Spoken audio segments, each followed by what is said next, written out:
La entrevista, en segunda convocatoria. Muy bien, seguimos en segunda convocatoria, el programa de la propiedad horizontal, 19:38 minutos, 16 grados 4, se mantiene la temperatura otoñal en esta primavera aquí en la ciudad autónoma de Buenos Aires, la capital de la República Argentina. Y ahora vamos a presentar a nuestro entrevistado especial, al doctor Marcelo Sánchez Rodríguez. El doctor Rodríguez, por supuesto, es abogado, profesor UBA, USAL, UNDAP y director de la diplomatura en fideicomisos inmobiliarios de construcción de Grupo Profesional UNSA. Autor de la obra Fideicomisos Inmobiliarios de la Construcción, Teoría y Práctica, de Llanes Ediciones, entre otras muchas cosas, porque produce mucha actividad académica y doctrinal. Doctor Sánchez Rodríguez, ¿cómo le va? Muy buenas tardes. Buenas tardes, colega. ¿Cómo le va, doctor? ¿Cómo anda? Todo bien. Muchas gracias por la invitación. No, al contrario, gracias a usted por prestarse a la entrevista y queremos con usted aprender, algo habíamos hablado en la primera parte del programa, ¿qué es un fideicomiso al costo? Bueno, básicamente, para hablar de fideicomiso tenemos que decir que el fideicomiso es un negocio mediante el cual intervienen varias personas, varios sujetos. Una persona que en calidad de fiduciante aporta bienes a un emprendimiento inmobiliario, que lo recibe otra parte, que es el fiduciario, que se encarga de dar inicio a ese emprendimiento inmobiliario, desarrollarlo, buscar los inversores que aporten el dinero para financiar una obra inmobiliaria, los frutos de ese emprendimiento, distribuirlos entre beneficiarios y al finalizar un plazo o una condición, adjudicar las unidades funcionales a los fideicomisarios.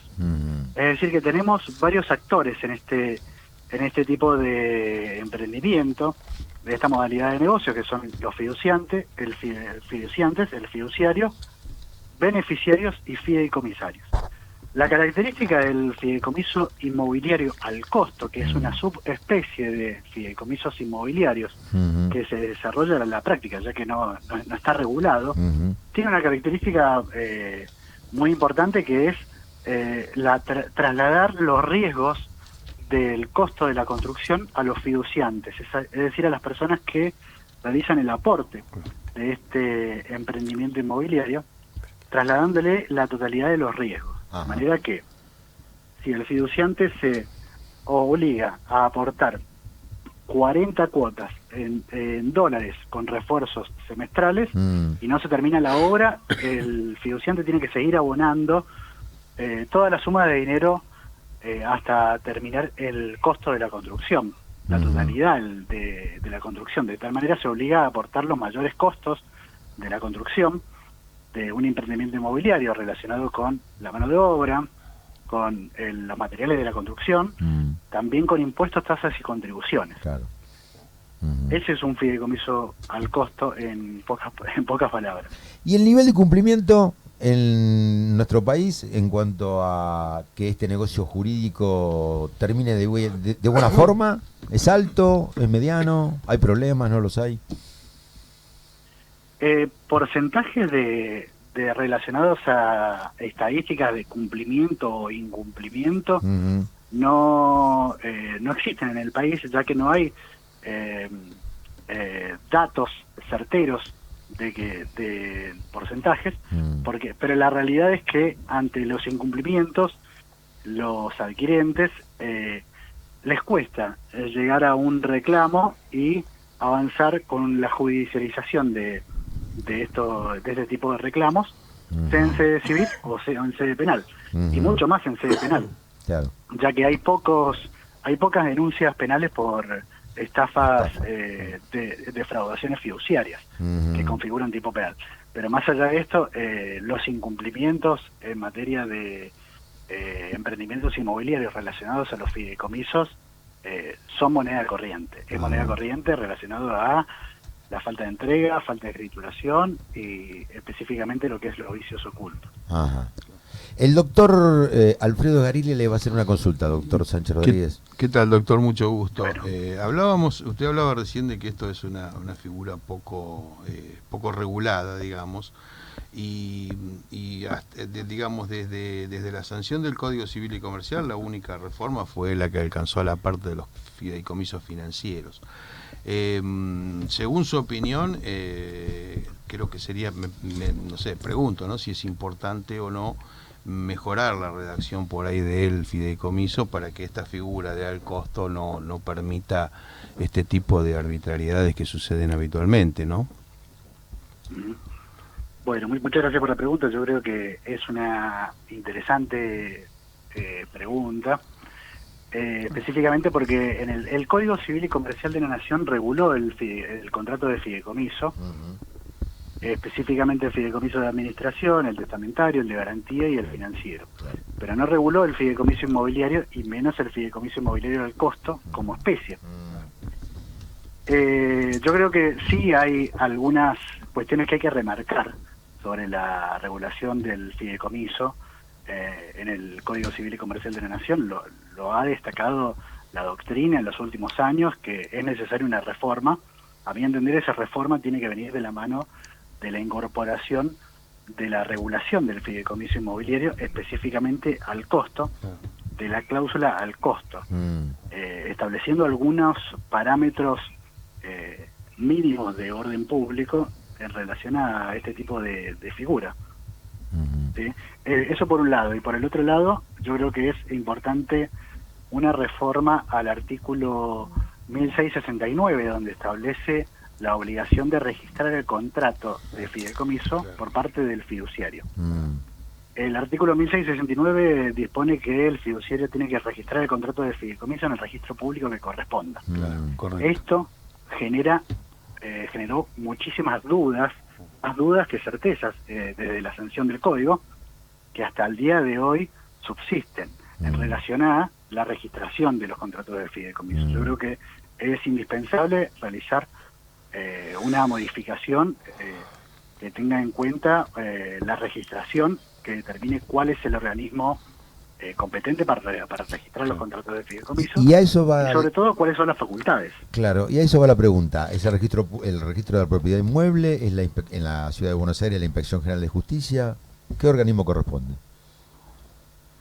Bueno, la doctrina, después de la sanción del código,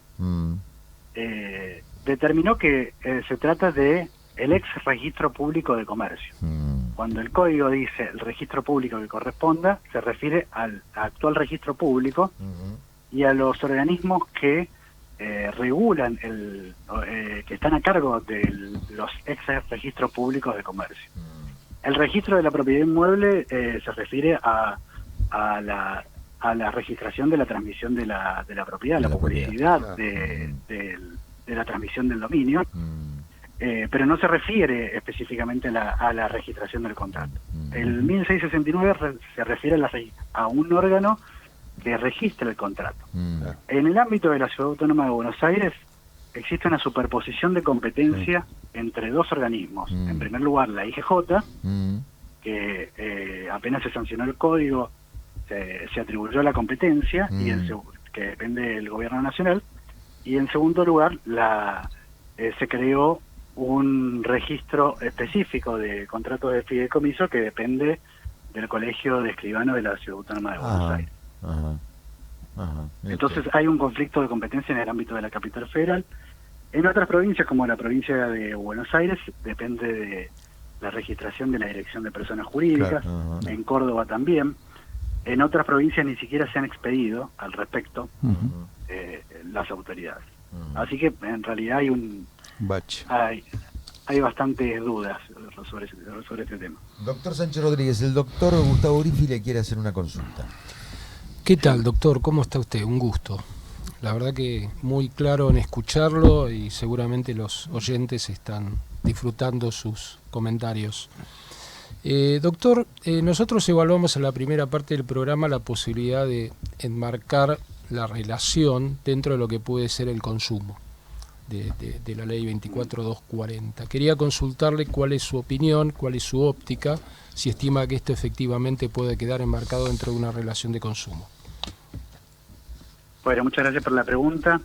En realidad, el fideicomiso como contrato hay que determinar primero si existe relación de consumo.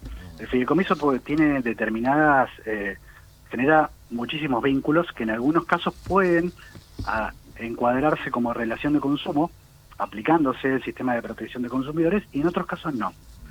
Por lo tanto, lo primero que yo trato de enseñar o de comentar es si existe relación de consumo. Es decir, hay que elaborar la estrategia o el ejercicio de enfocarnos si existe un proveedor y si existe un consumidor, que es esa es la relación de consumo, el vínculo jurídico entre un proveedor y un consumidor.